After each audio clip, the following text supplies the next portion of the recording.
Hai semua, selamat datang di channel Baca Saham. Pada video ini, kita akan bahas satu topik dengan judul Lo Keng Hong tambah beli saham ini 230 juta lembar, harga Rp100 per lembar, per 3 kali, WIFI 0,2 kali. Untuk itu, simak video ini sampai habis ya, agar mendapat pemahaman yang utuh. Saat ini, Mimin mau bahas satu saham yang dimiliki oleh Lo Keng Hong. Saham ini punya karakteristik yang cocok dengan LKH, di mana valuasi PER hanya 3 kali dengan PBV 0,2 kali. Meski kepemilikannya tidak di atas 5%, tapi sepanjang tahun 2020, LKH terus membeli dan menambah kepemilikan saham sekitar 230 juta lembar. Kenapa beliau masih yakin dengan saham ini dan terus membelinya?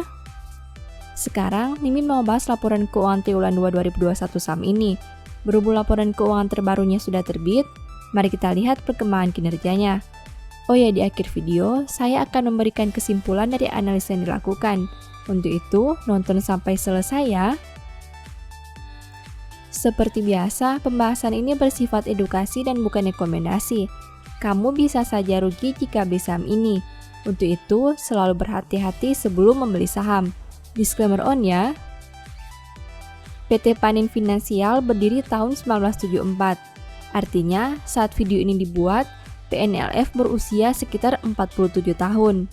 Perusahaan ini ternyata berumur hampir setengah abad. Selain itu, kita bisa melihat bahwa PNLF mempunyai kinerja yang cukup stabil dari tahun ke tahun. Tapi, sebelum mengambil keputusan, kamu harus mempertimbangkan segmen bisnis perusahaan ini yang bergerak di bidang keuangan non-bank. Apakah kinerja yang dihasilkan benar-benar memberikan cash flow atau hanya keuntungan di atas kertas saja? Mari kita bahas laporan keuangan terbaru saham ini. Pertama, aset. PNLF punya aset 32,31 triliun di tahun 2021, sedangkan di tahun 2020 asetnya berjumlah 32,38 triliun. Artinya aset perusahaan turun 0,07 triliun atau 0,22% dalam satu tahun ini. Sekarang mari kita analisa lebih jauh. Dari total aset 32,31 triliun, perusahaan punya investasi pada entitas asosiasi sebanyak 19,91 triliun. Artinya, 61,62% aset perusahaan berada dalam bentuk investasi pada entitas asosiasi. Jika dibanding tahun sebelumnya, pos ini turun 0,21 triliun atau 1,04%. Selain investasi pada entitas asosiasi, ada juga kas dan setara kas. Dari total aset 32,31 triliun, perusahaan punya kas dan setara kas sebanyak 6,09 triliun. Artinya, 18,85% aset perusahaan berada dalam bentuk kas dan setara kas. Jika dibanding tahun sebelumnya, pos ini naik 0,48 triliun atau 8,56%. Kedua, liabilitas. PNLF punya liabilitas 4,37 triliun sampai triwulan 2 2021. Sedangkan di tahun 2020, liabilitasnya berjumlah 4,48 triliun. Artinya, hutang perusahaan turun 0,11 triliun atau 2,46% dalam satu tahun ini. Nah, dari total liabilitas 4,37 triliun, perusahaan punya liabilitas manfaat polis masa depan sebanyak 3,56 triliun. Artinya, 81,46% hutang perusahaan berada dalam bentuk liabilitas manfaat polis masa depan. Jika dibanding tahun sebelumnya, pos ini turun 0,05 triliun atau 1,39%. Selain liabilitas manfaat polis masa depan, ada juga kontrak jaminan keuangan. Dari total liabilitas 4,37 triliun, perusahaan punya kontrak jaminan keuangan sebanyak 0,19 triliun. Artinya, 4,35% total utang perusahaan berada dalam bentuk kontrak jaminan keuangan.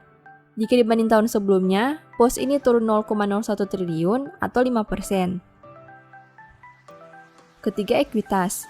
PNLF punya ekuitas 25,66 triliun sampai triwulan 2 2021. Jika dibanding tahun sebelumnya dengan angka 25,68 triliun, berarti ekuitas perusahaan turun 0,02 triliun atau 0,08%. Nah, dari total ekuitas 25,66 triliun, perusahaan punya saldo laba yang belum ditentukan penggunaannya sebanyak 17,4 triliun. Artinya, 67,81% ekuitas perusahaan berada dalam bentuk saldo laba yang belum ditentukan penggunaannya. Jika dibanding tahun sebelumnya, pos ini naik 0,84 triliun atau 5,07%. Keempat, pendapatan. PNLF punya pendapatan 993 miliar sampai triwulan 2 2021. Sedangkan di tahun 2020 pendapatannya berjumlah 1.166 miliar. Berarti pendapatan perusahaan turun 173 miliar atau 14,84% dalam 1 tahun terakhir. Kelima, biaya pokok pendapatan.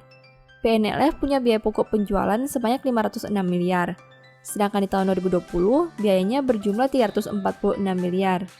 Berarti biaya pokok pendapatan naik 160 miliar atau 46,24% dalam 1 tahun terakhir. Keenam, laba. PNLF mampu menghasilkan laba sebanyak 838 miliar. Jika dibanding tahun sebelumnya di angka 797 miliar, berarti laba perusahaan naik 41 miliar atau 5,14% dalam 1 tahun terakhir. Ketujuh, rasio keuangan. PNLF punya ROE 6,56% dengan NPM 46,43%. Sedangkan untuk sisi resiko, saham ini punya DIR 17,23%. ROE perusahaan biasa saja, tapi NPM dan DIR-nya sangat menarik. Sangat jarang perusahaan yang punya NPM 46% dan DIR 17%. Artinya, dari segi profitabilitas dan utang, PNLF cukup menarik untuk dipertimbangkan. Kedelapan, valuasi. Saham ini punya PER 3,51 kali dan PBV 0,23 kali. Valuasi perusahaan ini sangat rendah.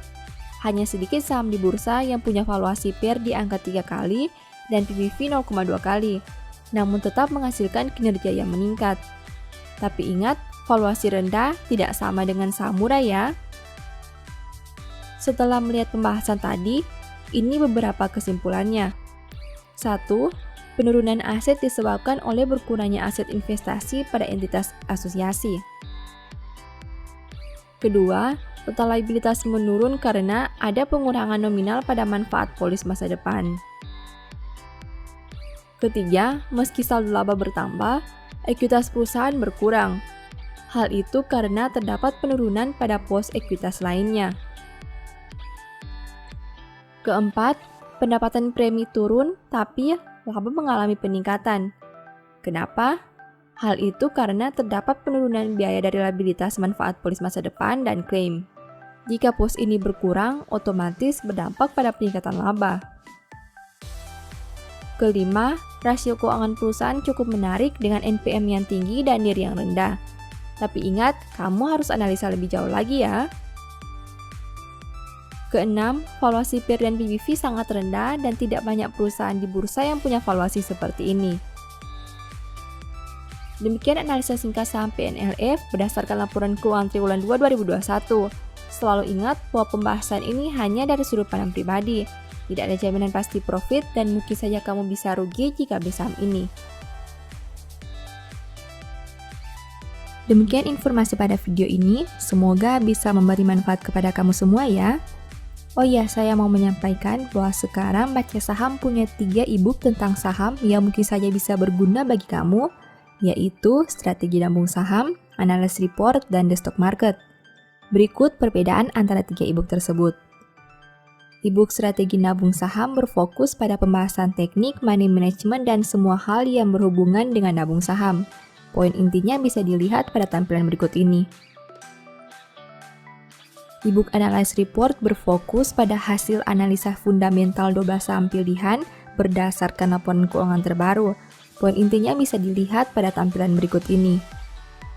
E-book The Stock Market berfokus pada panduan bagaimana menganalisa fundamental suatu perusahaan dan money management yang baik. Poin intinya bisa dilihat pada tampilan berikut ini. Apabila kamu tertarik membeli salah satu dari 3 e-book tadi, silakan chat WA ke nomor yang tertera di layar ya. Ingat, hati-hati terhadap semua jenis penipuan yang mengatasnamakan baca saham. Baca Saham tidak pernah mengelola dana ataupun melakukan penjualan produk di luar Instagram, YouTube, dan Telegram resmi Baca Saham. Sebagai penutup, saya mau mengutip satu statement yang semoga bisa menjadi semangat bagi teman-teman. Rancangan orang benar adalah adil, tujuan orang fasik memperdaya. Thank you.